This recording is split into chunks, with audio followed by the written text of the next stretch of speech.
News overseas, workers across the globe marched during demonstrations to mark the International Workers' Day. Meantime, the continuing conflict in Sudan has so far displaced more than 300,000 people. These and other global stories in tonight's Foreign News Roundup by Magluna.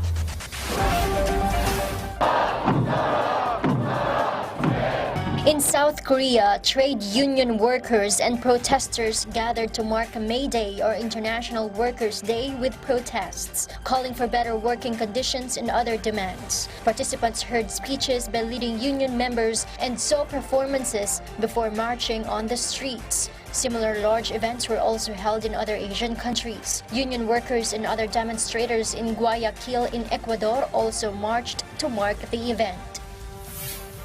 In Sudan, refugees have gathered for much-needed aid distribution amid the conflict between the country's army and the paramilitary forces. The warring sides earlier agreed to extend its ceasefire agreement for another 72 hours. The United Nations, meanwhile, reported at least 334,000 people have been internally displaced since deadly fighting broke out last month.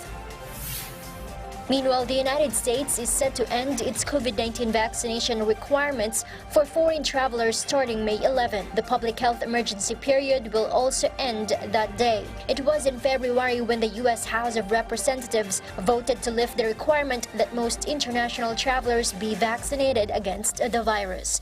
Meg Luna for The Nation.